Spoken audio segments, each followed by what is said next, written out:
तो चलिए आज के क्वेश्चन में हम चैप्टर 2 उसकी प्रश्नावली 2 का 14वां क्वेश्चन देखते हैं। 14th नंबर का क्वेश्चन। बहुत लोगों से ये क्वेश्चन नहीं बना है।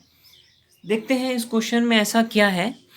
देखो क्या बोला है, जब किसी आयत की लंबाई 5 इकाई की कमी हो तथा चौड़ाई में 2 इकाई की वृद्धि हो तो क्षेत्रफल कितना हो जाता है, 80 वर्ग इकाई कम हो जाता है। आगे देखो क्या कहा है, जब उसकी लंबाई में 10 इकाई बढ़ाई जाए और 5 इकाई चौड़ाई में कम कर दी जाए तो क्षेत्रफल कितना हो जाता है, 50 बढ़ जाता है। आयत की लंबाई और चौड़ाई ज्ञात करना है। बहुत ही सिंपल है। चलो मान लेते हैं हम कि हमारे जो आयत की लंबाई है वो कितनी है, आयत की लंबाई है वो कितनी है, x है। ठीक है, कितनी है, x है। चौड़ाई कितनी है, y है। ठीक है, तो ये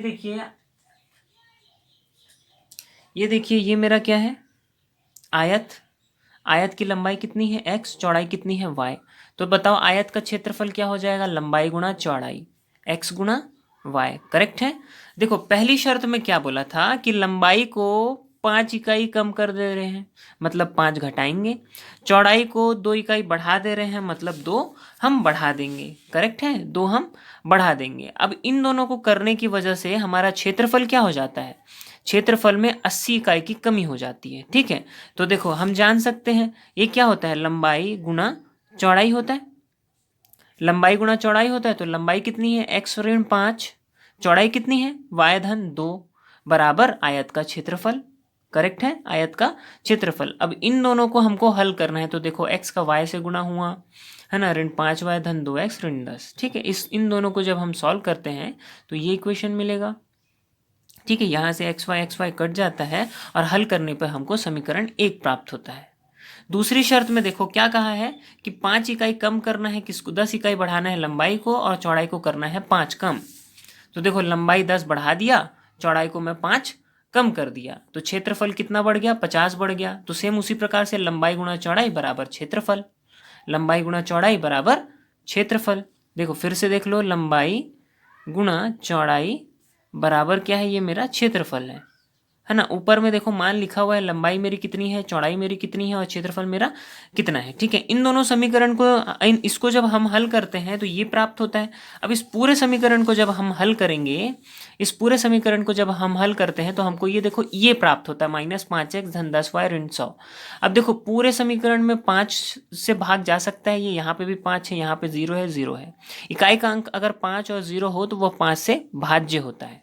करेक्ट है, इसलिए हमने इस पूरे समीकरण को 5 से भाग दे दिया और हमको समीकरण मिल गया क्या, ये वाला समीकरण मिल गया, ऋण x धन 2y ऋण 20 बराबर, ये क्या हो गया मेरा समीकरण 2।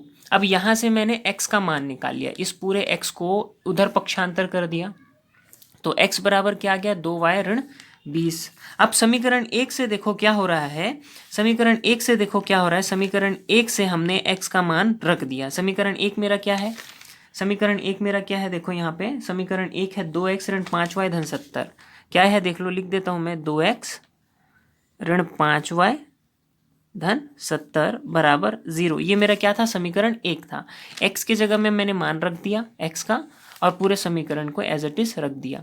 ठीक है, अब उसके बाद में हल करेंगे और हमको y का मान प्राप्त हो जाएगा। y को हम समीकरण 3 में रख दें, समीकरण 2 में रख दें या समीकरण 1 में रख दें, हमको x का मान प्राप्त हो जाएगा बराबर 40। इस प्रकार हमको आयत की लंबाई और चौड़ाई ज्ञात हो जाती है। ठीक है, मैं इस प्रकार के बहुत सारे क्वेश्चंस करवा चुका हूँ, इसलिए मैं इसको पूरा बना के नहीं दिखाया। ठीक है, एक बार आप इसको फिर से देखिए, है ना, समझ में ना आए तो एक बार फिर से वीडियो देख लीजिए, है ना, बेशक आपको बिल्कुल क्लियर हो जाएगा। ठीक है, हम अभी आगे की प्रश्नावली में चलते हैं। ये हमारे चैप्टर की लास्ट प्रश्नावली है। इसमें हमको देखना है कि अनंत हल हैं, अद्वितीय हल हैं, या सिर्फ एक हल है या अनेक हल हैं। इसी चीज़ को हमको देखना है कि कोई भी 2 समीकरण हैं उनके x और y के कितने हल हो सकते हैं। तो देखो मैं पहले ही बता चुका हूं कि अद्वितीय हल कब होगा,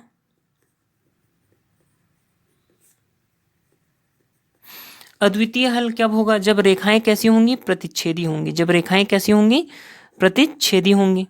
करेक्ट है, अगर रेखाएं प्रतिच्छेदी होंगी तो देखो कोई भी एक समीकरण है मेरा, कौन सा समीकरण, देखो जैसे कि a1x प्लस b1y बराबर C1। ये क्या है, मेरा समीकरण 1 है। एक और समीकरण है A2x प्लस B2y बराबर C2, ये मेरा समीकरण 2 है। अब इसी समीकरण के लिए हम सारी चीज़ों को एक साथ फिर से देख लेते हैं। अद्वितीय हल है तो यहाँ पे देखो, ये A1x का गुणांक है, B1y का गुणांक है, C1 मेरा अचर पद है, A2x का गुणांक है, B2y का गुणांक है और C2 अचर पद है। करेक्ट है।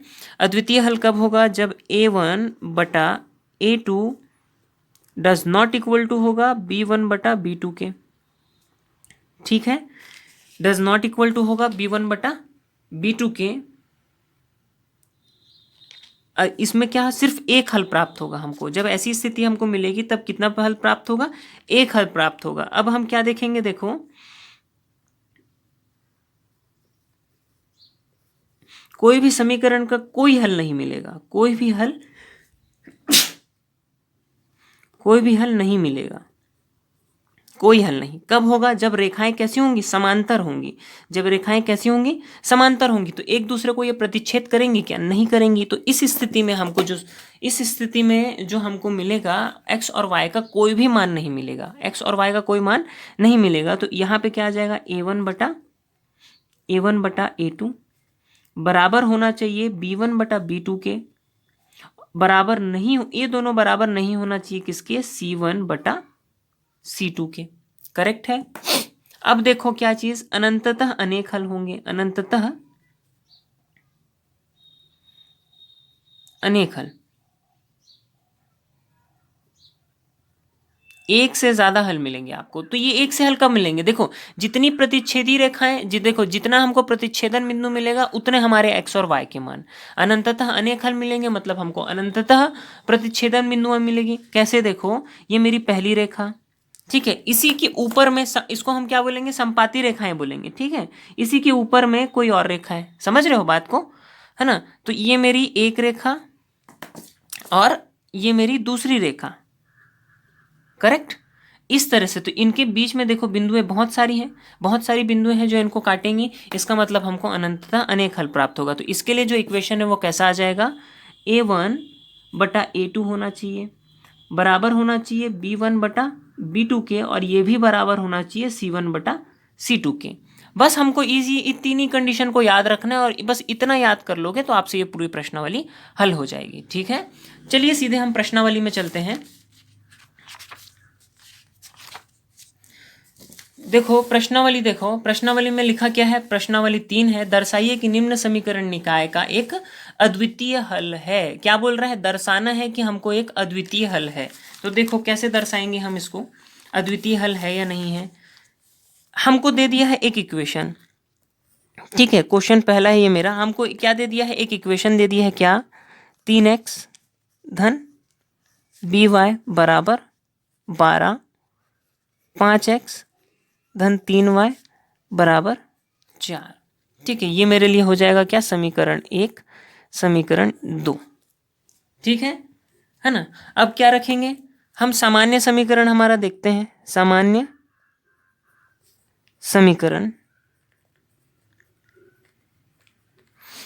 समीकरण मेरा क्या होता है, A1 x, हर बार यही काम आपको बार बार करना है, B1 y बराबर C1।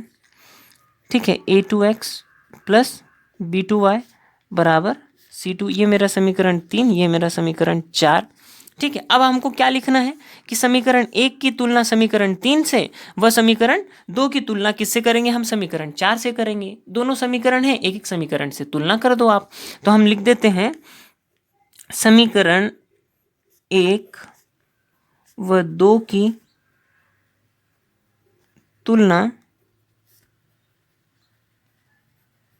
क्रमशः समीकरण 3 व समीकरण 4 से करने पर।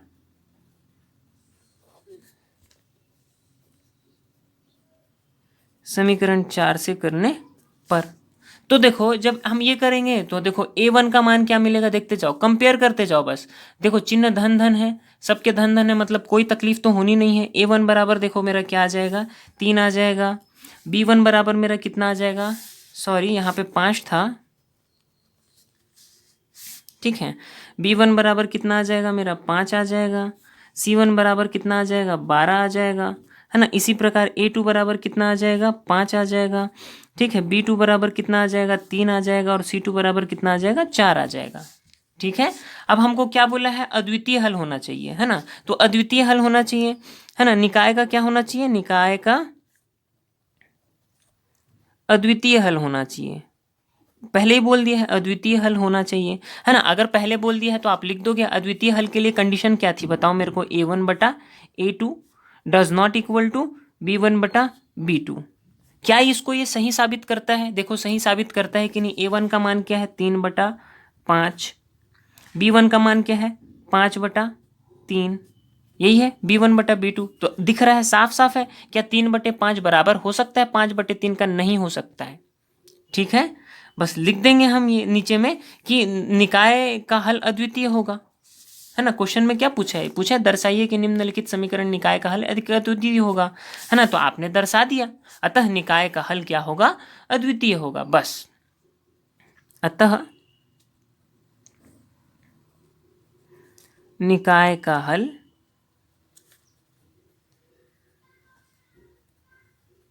अद्वितीय होगा। करेक्ट, बहुत सिंपल है। ठीक है।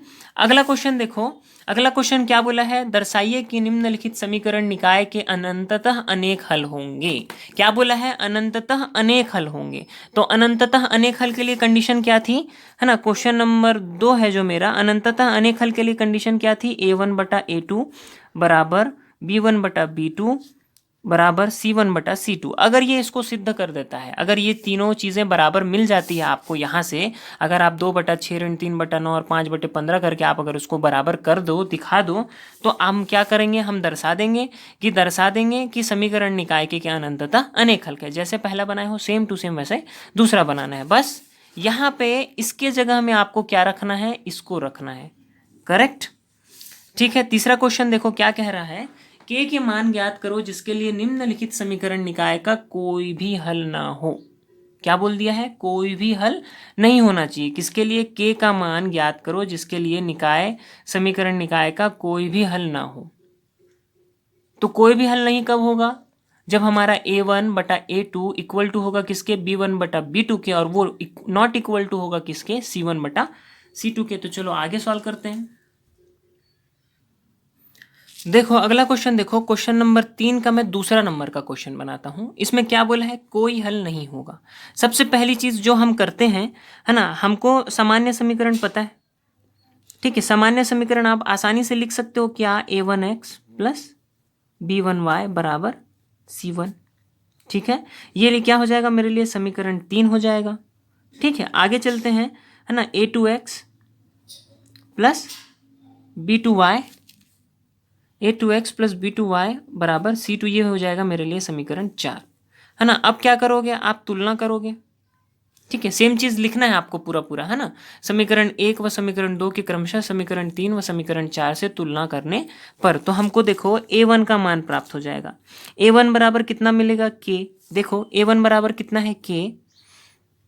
B1 बराबर कितना है 3, और C1 बराबर कितना है मेरे पास में, ये भी 3 है।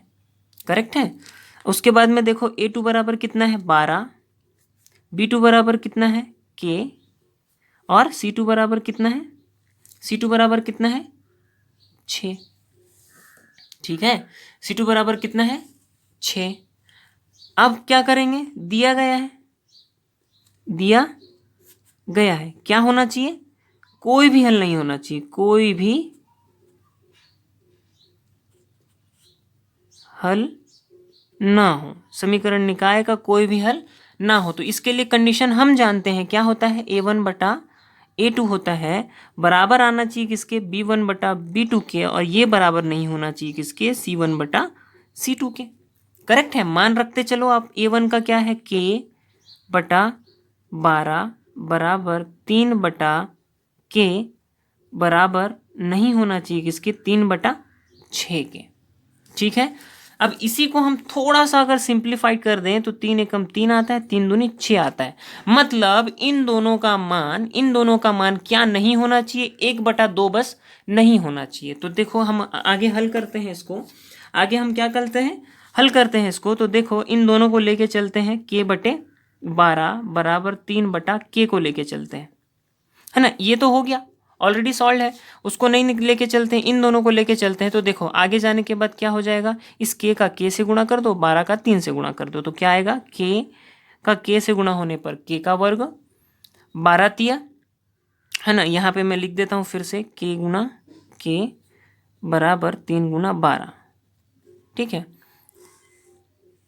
12 तिया 36, करेक्ट है।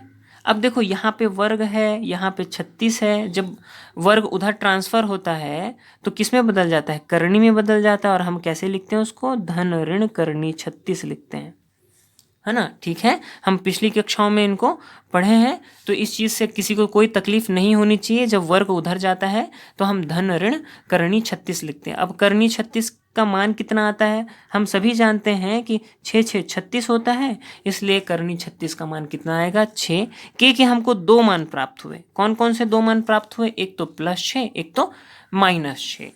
कौन कौन से मान प्राप्त हुए, 2 मान प्राप्त हुए, एक तो +6, एक तो -6। चलिए देखते हैं अब क्या करेंगे हम, है ना। k बराबर धन 6 रखने पर, k बराबर धन 6 रखने पर देख लेते हैं। k बराबर धन 6 रख के रखते हैं, इधर क्या रखते हैं, k बराबर ऋण 6 रख के देखते हैं। तो चलो k बराबर धन 6 रख के देखते हैं। यहाँ पे k बराबर क्या रखेंगे, 6/12 बराबर 3/6। k के जगह में 6 रखोगे, है ना, धन 6 रखोगे, ठीक है। बराबर डज नॉट इक्वल टू होना चाहिए क्या, 3/6 या 1/2 होना चाहिए, ठीक है। 3/6 या क्या होना चाहिए, 1/2 होना चाहिए। तो देखो 6 एकम 6, 6 दूनी 12, 3 एकम 3, 3 दूनी 6, 1/2 इक्वल टू 1/2 इक्वल टू 1/2 आ रहा है। डज नॉट इक्वल टू आया क्या, नहीं आया। डज नॉट इक्वल टू, देखो तीनों बराबर मिल गए, इसका मतलब धन 6 नहीं हो सकता, है ना। k का मान k इक्वल टू धन 6 नहीं हो सकता, है ना। ऋण 6 को देखते हैं। ऋण 6 को देखो, ऋण 6/12 बराबर 3/6 बराबर 1/2। तो इसका मान क्या आ जाएगा, ऋण 1/2 बराबर ऋण 1/2 डज नॉट इक्वल टू 1/2। ये करेक्ट आया, समझे बात को। तो k का मान क्या होगा, k बराबर होगा हमारा ऋण 6, ये होगा आपका k का मान हमको मिल गया। k बराबर क्या आ जाएगा, ऋण 6। इस प्रकार हमको ये चीज़ें हल करनी है, ठीक है। हर बार ऐसा ज़रूरी नहीं है कि आपको हर बार k का 2 मान मिले, है ना। आपको जो बाकी के फर्स्ट क्वेश्चन और जो थर्ड क्वेश्चन है उसमें k का 1 ही मान मिलेगा आपको, तो टेंशन लेने की ज़रूरत नहीं है। आप पहला और दूसरा क्वेश्चन सिंपली इस तरीके से बना सकते हो, ठीक है। आप जो इन एक्सरसाइजेस के पहले जो एग्जाम्पल्स दिए रहते हैं उनको प्लीज़ सॉल्व कीजिए। जो बोर्ड एग्ज़ाम्स हैं उनमें उदाहरण के क्वेश्चन ही अधिकतर आते हैं। एज इट इज़ जैसा का जैसा आपको बुक में दिया है वैसा ही आपको एग्ज़ाम क्वेश्चन के पेपर में देखने को मिल सकता है।